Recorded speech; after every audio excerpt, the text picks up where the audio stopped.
close-up of a fin whale, Balaenoptera physalus, swimming towards the camera in the Atlantic waters of Pico Island in the Azores. Scientists investigating seismic faults off the U.S. West Coast have an unexpected new ally in their quest to create images of the Earth's crust deep beneath the ocean: fin whales. The fin whale, Balaenoptera physalus, is a giant 20 to 25 meters, 60 to 85 feet, long whose songs can be heard up to 1,000 kilometers, 600 miles, away, thundering through the ocean as loud as ship engines. New research, published in February in Science, found these call sound waves can help create images of the ocean floor below the surface up to 2.5 kilometers, 1.6 miles. Imaging of the seafloor, which is important for studying things like earthquake mechanics and carbon storage capacity. Usually use a large air gun which sends a gust of sound downwards. Sound waves penetrate the crust and bounce back to instruments on the ocean floor.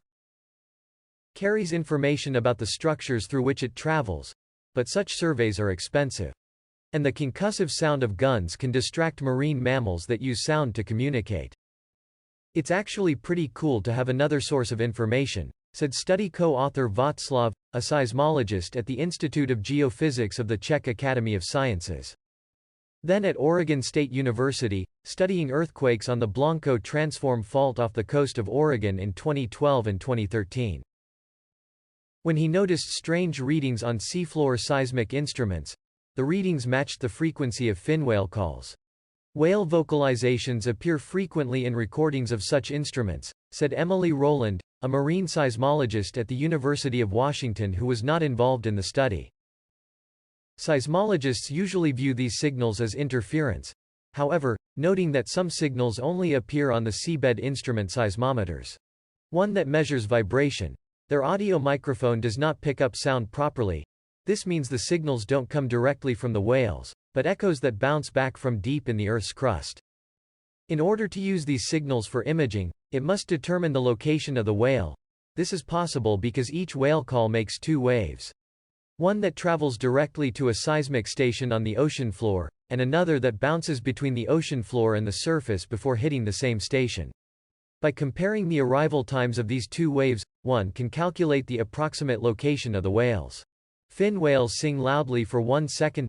This pattern is good for seismic imaging because pulses are easier to analyze than continuous noise, said William Wilcock of the University of Washington, a marine geophysicist who was not involved in the research but has used seismic instruments to track whales.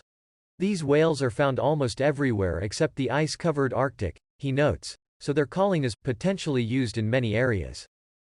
This technique does have limitations, Kuna said.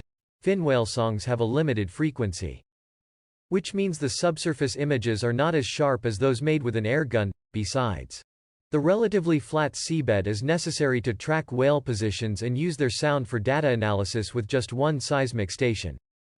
Some stations will be needed in sloping or mountainous areas, he added. Nevertheless, the prevalence of whale calls means they can provide new insights into old seismic data sets, Rowland said. More images from the first 2.5 kilometers of sediment and oceanic crust can be used in various fields including climatology, to better estimate the amount of available carbon stored in sediments, and seismology, to pinpoint the exact location of an earthquake and determine how sediments and the Earth's crust interact in fault zones. If we use whale songs at least as a complement to other signal sources, they are free and always there, said Kuna. It's a win-win.